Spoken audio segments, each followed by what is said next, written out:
Welcome back. Today we're going to take a look at mob spawners. So here's the problem. We've got this mob, and we could go and start and take this mob and start putting him all around the map, right? To create all our mobs, and we could create some different mobs, and we could just go around creating mobs.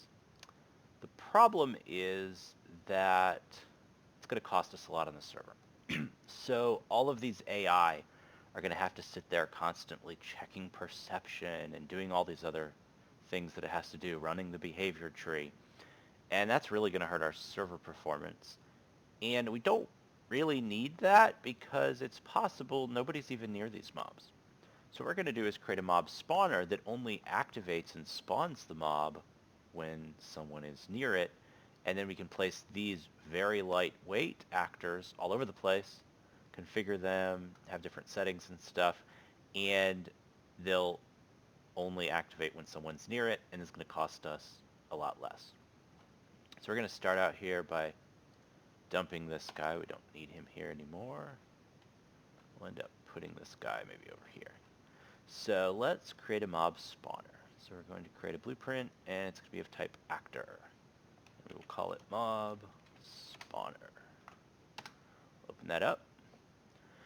And we'll throw some text up here so it's easier to find. Text. And we'll set the text to mob spawner.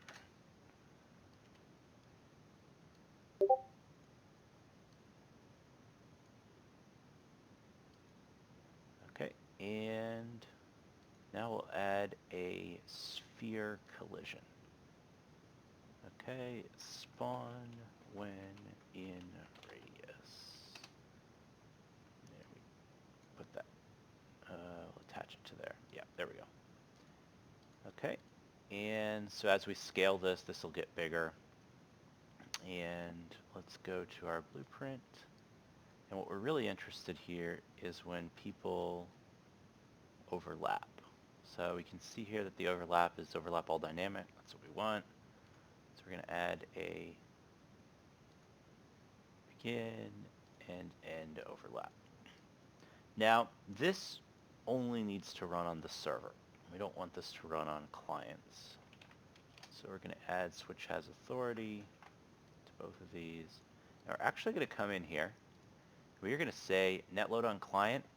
Potentially if you loaded these on the client, someone could cheat because they could figure out where something was going to spawn, which may not be that great. So let's not load it on the client. Server only. Okay. And we're going to use a do once. These things are notorious for firing multiple times, even when you only overlap them once. So, gotta throw some do onces in here so we don't get a ton of stuff happening. And we're actually going to use this one from somewhere else. So we're going to do reset, spawn, do once. This will just allow us to call it reset from somewhere else. Okay. So we got that. So let's create some custom events here. We need to create one for spawning a mob. Event spawn mob. And we need to create one for despawning.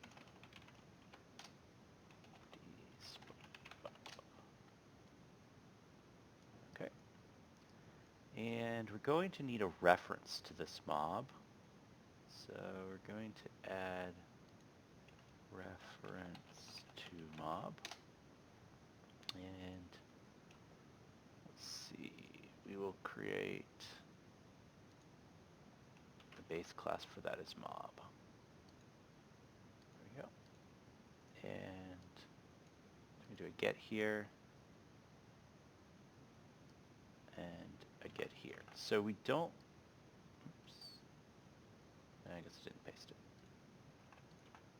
We don't want to do it if there's already one. So for spawning here, we want to call isValid, and we want to say, if we already have a mob, tied to the spawner, because this one's only going to be for one mob. In the future, we could modify this to handle multiple mobs if needed, but right now, we're just doing one. Keep this simple. So we're saying if it's not set, spawn AI from class.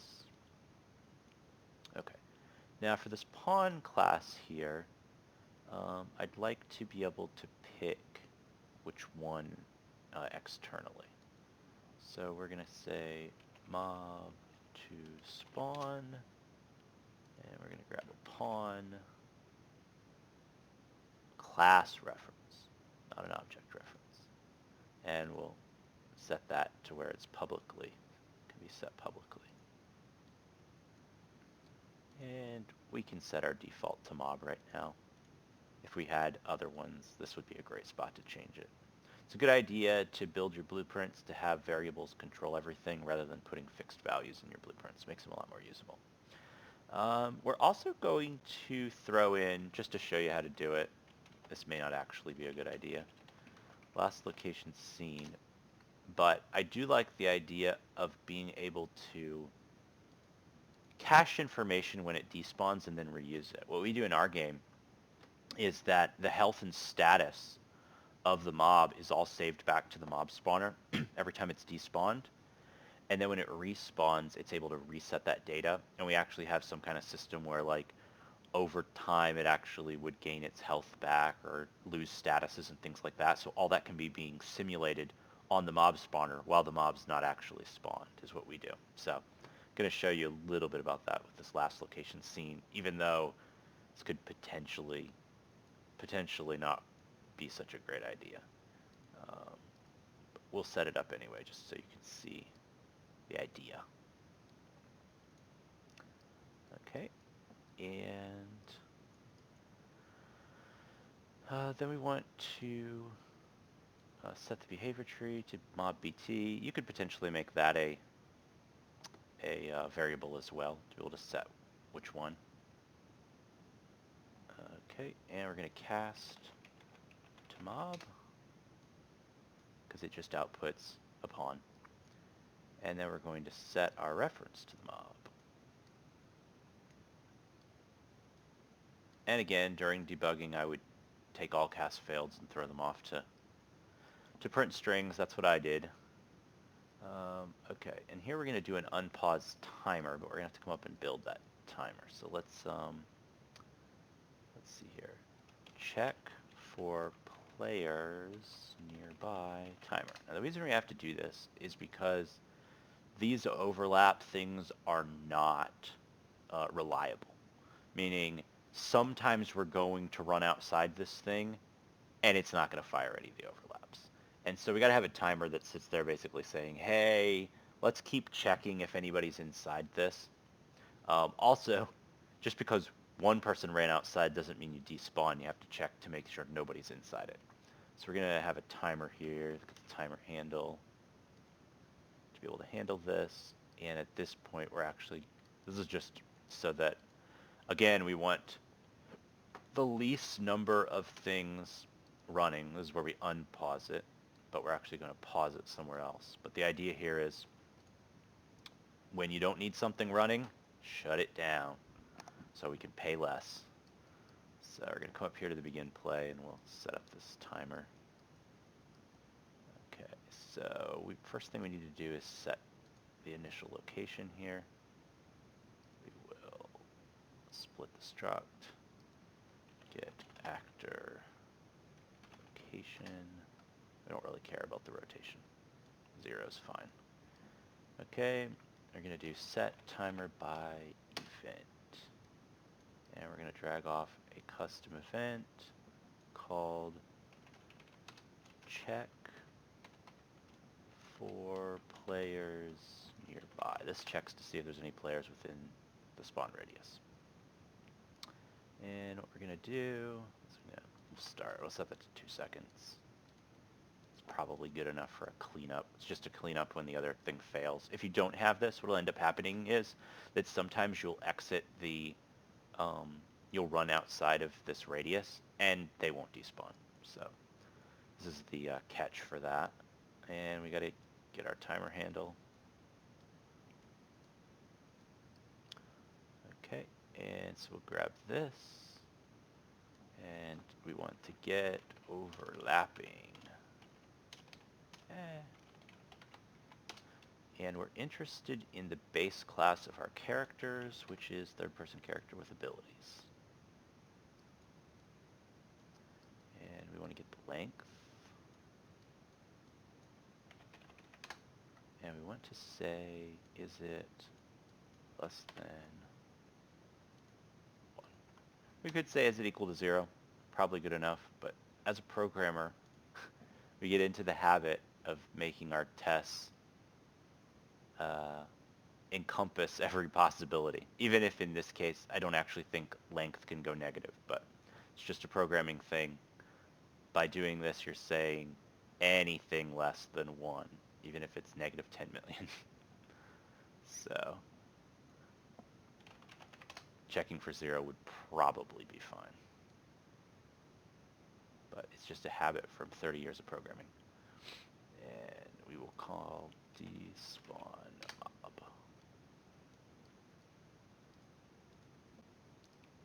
Okay.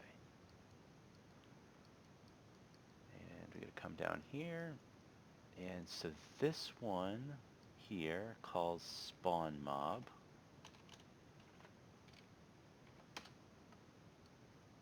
And then goes and calls the reset on this one. The other one has to get reset from down here, which is why we did this custom event. And then this one's going to do check for players nearby. So every time you exit, right, every time someone exits, you don't instantly despawn. You then check to see, well, is there anybody else nearby that might be looking at this character? And this is what this check does, and if so, it says, nope, nobody's nearby. Kill it. So we're going to come down here. We did our timer. And we're going to do an is valid on this, but this one we're going to do the opposite way. Yeah. I wish the macro would come up first on that one. It's used far more often. So on this one, remember we said it's not valid. In this one, we're saying, hey, you can't despawn it if you don't have one. And so here's where we're going to say, okay, you're going to despawn it. Let's cache. This is where you'd cache back health, statuses, you know, it's poisoned, whatever it may be. You'd cache all this back to variables in the mob here. What we do is we actually have a struct with all the data, and the struct's shared between the two, and it just goes through and sets those values. Okay, get actor transform. Cache that back before we dump it. And okay, here's where we're going to, oops, controller,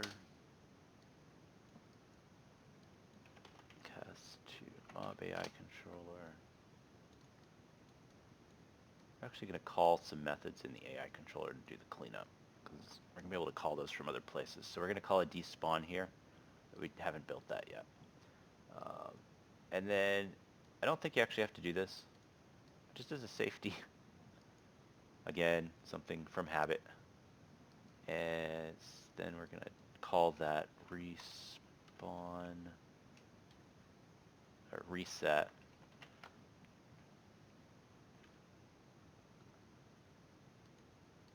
So that calls up to here so that it can reset that do once so we could spawn again. Here's where we actually pause the timer. So we're saying, hey, don't keep running that thing every 2 seconds. You don't have to. There isn't a mob. And we should be good here. So here we have to build the despawn. So let's go and open up our AI controller. And we got to do a little bit of fixing here. So what we want to do, this was for the dead, but we don't want this delay part. We just want the despawn to be separate. So we're going to refactor this. And we're going to drag this part down here. I'll edit this in a second because it's a problem. Despawn. And no, it's reusable. We call it from 2 places. So this unpossess actually ends up breaking things because you lose your reference. You lose your reference to it, and so you end up never cleaning up the mob. we're going to dump that. We don't need it. So we dump the mob, destroy the actor. The unpossessed doesn't seem to be an issue. Okay. So now let's go back over here, and we can actually call that despawn we just created.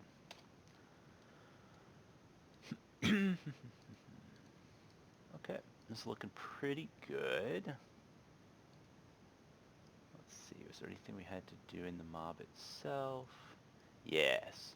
So we're now not placing the mob in world. Actually, here's another thing too.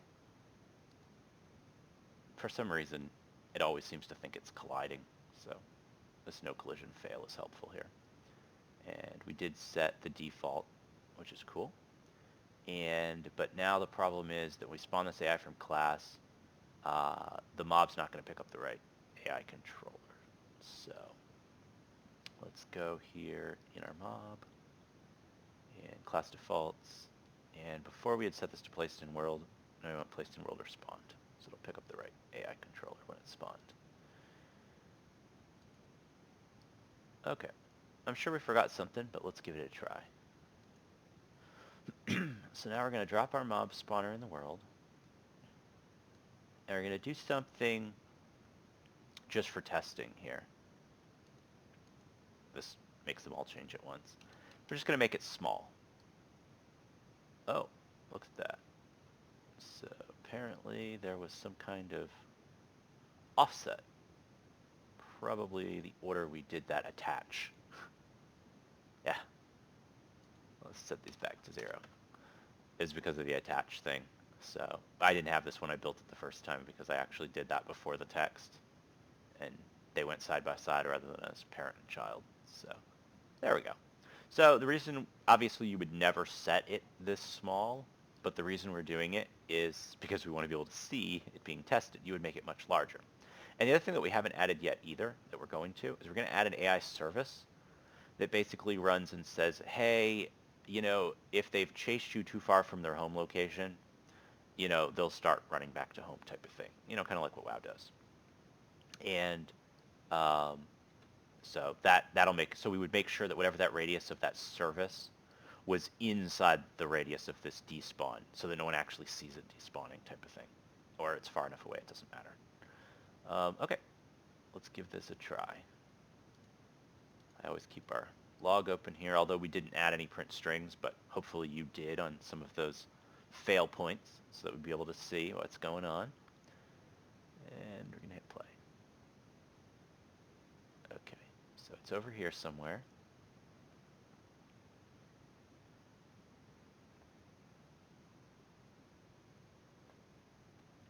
Yeah, okay.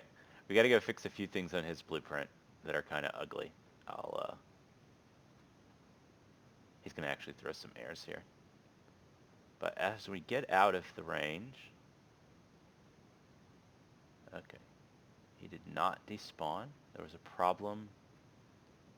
Access none. Okay, cool. Access none. So we've got some errors here to work with. These are errors I got as well when I was doing it. So we want to go in here to the event graph. Yep. And what we want to do is we want to make sure that we check to see if the mob still exists. So we want to do some isValid. isValid is very useful for getting rid of errors that are timing related type of things. And so we're going to say here, okay, if you have a mob, dump it. Now we still want on the isValid, we still want to dump the AI controller because obviously if you got here in the AI controller, it must still exist. And we want to dump that so it's not running. We could potentially put these things to sleep and bring them back, you know, so there's some different performance things to look at here, depending on what you're trying to do, but we're going to use destroy actor here. AI controllers only exist on the server, so at least it doesn't have to do a replicated actor. The mob is being done as a replicated actor, so probably in reality I'd just put the thing to sleep rather than spawning and despawning, but for this demo this is what we're going to do. Okay, so the next issue I found, which I'm surprised it didn't throw an error here, but there's some, I got some errors. in my version, and it's because this Rampage NMBP is not ideal. So we're going to come in here, we're going to go to the event graph. Okay. So we're not interested at all in this initialize in the character VP since left mouse button. We're not interested in any of this. Dump that. And we don't want him to play, we don't want him to play his starting montage at the start. So let's dump those two. That can get rid of some potential issues. Okay, also, this was a little bit off the ground, so we actually saw him fall. Just gotta make sure we don't put it below the ground. But it might stop him from playing his falling animation, which really wouldn't matter anyway, because normally we're not going to be seeing this happening. We're just doing this for a test. Let's go back to our output log. It's got that ugly divide by zero error. Something's up with his anim BP.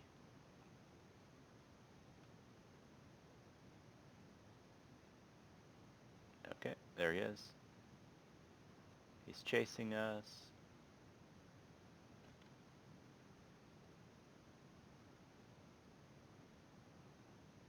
Is that disappearing? We got a problem. Oh no, he's on the loose. Let's see what happened.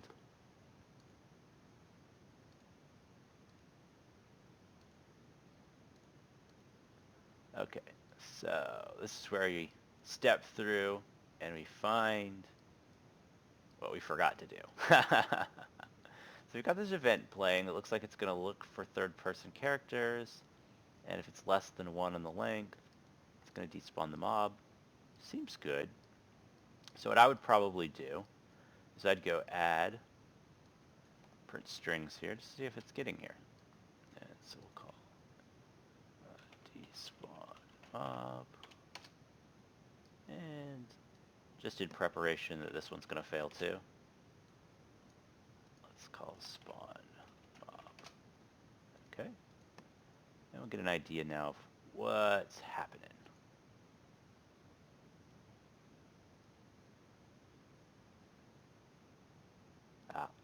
It's starting. Yeah, we probably want to actually start with that not scheduled. That's actually an interesting thing there.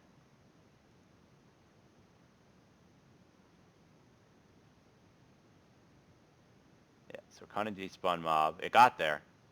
It did the spawn. I got to despawn. It didn't do anything. So we got a problem. Okay, so we made it here. And let's see what we forgot. So it's possible it couldn't get the AI controller. Maybe that might be interesting there to look at. We're calling despawn on the AI controller if it existed. Maybe it doesn't. We're calling reset. We're calling pause. Okay, so potentially here's where the problem is, and this is why you would have found this quicker. You had something here, so we're going to say could not get mob AI. See if maybe that's what it's hitting. Troubleshooting is the #1 thing that you do in programming.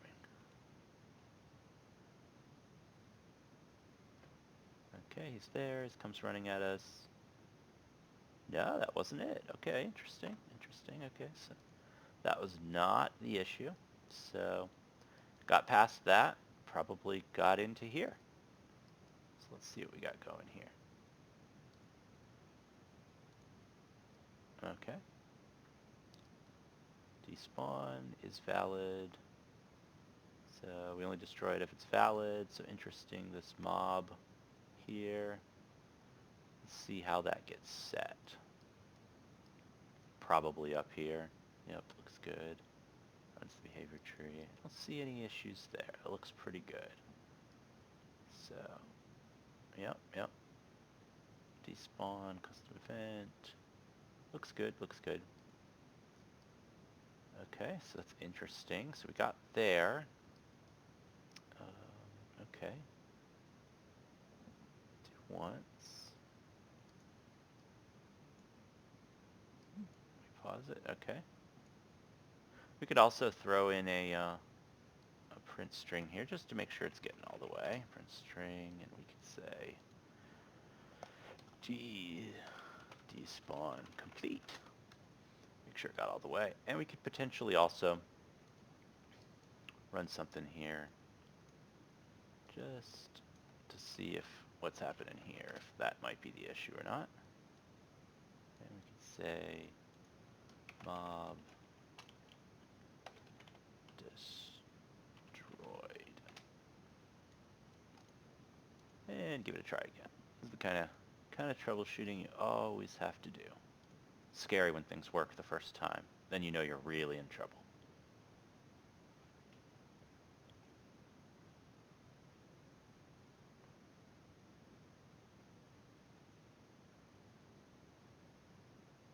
Okay, so despawned the mob, despawn complete, but it didn't kill the mob. So that meant that we got a problem with AI controller. Yeah, so for some reason this mob here is not set, which is interesting. So we got to look here at where it's setting it. It's setting it on begin play. And that's problematic because the mob hasn't been spawned yet. Or wait, hold on. AI controller. Let's see. That's probably what it is, but let's take a look.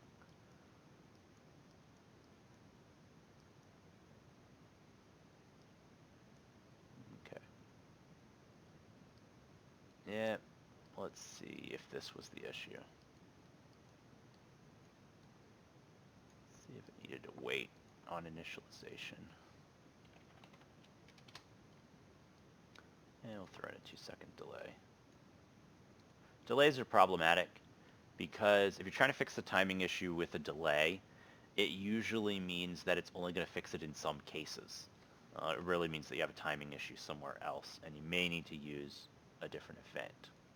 So it can be good for temporary testing, but I would be careful about any delays on events, because it's likely that if that fixes it, it means you have a bigger timing issue. Let's see if that was actually the issue. If that was why it wasn't getting set.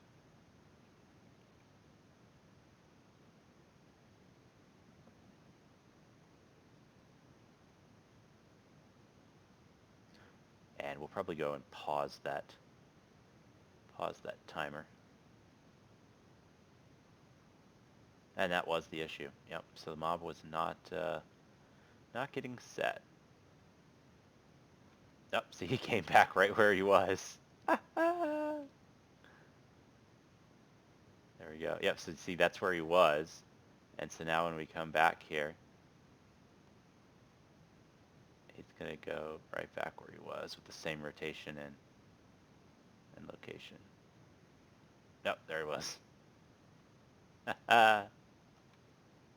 So yeah, what you would normally have going on here is you would have it so that, somewhere in here, okay, he's too far from home. These are obviously larger distances for a real test.